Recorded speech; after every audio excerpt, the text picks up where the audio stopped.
इसके बाद अगले ही दिन लक्ष्मी कलेक्टर से मिलने उसके ऑफिस जाती है, जहाँ वो कलेक्टर से कहती है कि सर, उन लोगों ने मेरी 12 साल की बेटी के साथ गलत करके उसे मार दिया। तो कलेक्टर पूछता है कि तुमने पुलिस कंप्लेंट लिखवाई क्या? लक्ष्मी इसका जवाब ना में देती है। तो कलेक्टर कहता है कि ठीक, पहले एक काम करो, कंप्लेंट करो, फिर आना, तब हम देखते हैं क्या किया जा सकता है। कलेक्टर के इतना कहने पे लक्ष्मी उठकर बाहर आ जाती है, जिसके साथ ही हम कई लोगों को भागकर कलेक्टर ऑफिस के अंदर जाते हुए देखते हैं। कुछ ही समय में दोस्तों यहाँ पुलिस भी आ जाती है। चारों तरफ अफरा तफरी का माहौल होता है। खास तौर पे इंस्पेक्टर कृष्णा काफी परेशान होता है। तो लक्ष्मी उसके पास जाकर कहती कि सर, ये मैंने किया है, मैंने तीनों को मार डाला। अब लक्ष्मी की ये बात सुनते ही कृष्णा दंग रह जाता है, जिसके साथ ही दोस्तों हमें दिखाया जाता है कि कैसे उसी बुजुर्ग महिला की मदद से लक्ष्मी कलेक्टर ऑफिस में गन लेकर आई, जिसमें साइलेंसर लगा हुआ था। उसने इस गन से ही कलेक्टर को शूट करके ऑन द स्पॉट मार दिया। और सिर्फ कलेक्टर ही नहीं, उसने इसके पहले एक जज और एक एसपी ऑफिसर को भी इसी तरह शूट करके मार दिया। मतलब उसने पिछले 1 घंटे में 3 पब्लिक सर्वेंट्स को मौत के घाट उतार दिया। लक्ष्मी का कहना होता है कि इन्हीं तीनों ने उसकी बेटी के साथ गलत काम किया था,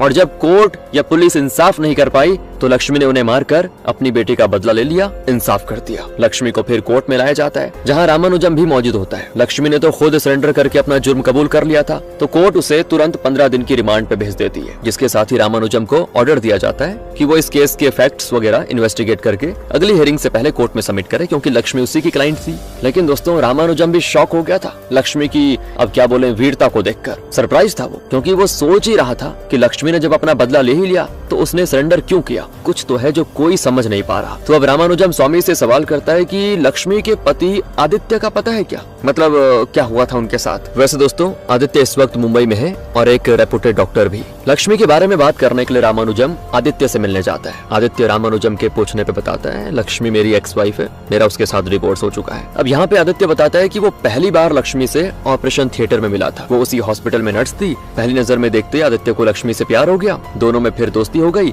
फिर मिलना जुलना शुरू हो गया, और आदित्य ने अपने दिल की बात एक दिन लक्ष्मी से कह दी। लक्ष्मी भी आदित्य को चाहती थी, लेकिन वो आदित्य से कहती है कि मैं जब छोटी थी ना, तो मैंने अपने माता पिता को खो दिया, तभी से मैं अकेली हूँ। तुमसे मिलने के बाद मुझे जिंदगी में सब कुछ अच्छा लगने लगा है, लेकिन डरती हूँ कि कहीं तुम भी मुझे छोड़ कर ना चले जाओ, मैं कहीं अकेली ना हो जाऊँ। तो आदित्य कहता है, ऐसा कुछ नहीं होगा, अब से तुम मेरी जिम्मेदारी हो। फिर क्या था, आदित्य लक्ष्मी को अपने पेरेंट्स से मिलवाता है। उन्हें दोनों के रिश्ते से कोई प्रॉब्लम नहीं होती, तो बस दोनों जल्दी शादी कर लेते हैं। अब शादी के बाद लक्ष्मी आदित्य के साथ वो सब करने यानी फिजिकल होने में कंफर्टेबल नहीं थी, तो आदित्य ने उसे फोर्स नहीं किया, बोला अपना टाइम ले लो। आदित्य और लक्ष्मी एक ही बेड पे सोते थे, लेकिन बीच में तकिया रखकर। ये सारी बातें आदित्य के मुंह से सुनने के बाद रामानुजम आदित्य से कहता है कि आपकी बेटी के साथ 3 लोगों ने दुष्कर्म करके उसे मार डाला और लक्ष्मी ने उन तीनों की जान ले ली। अभी वो जेल में है। तो आदित्य कहता है कि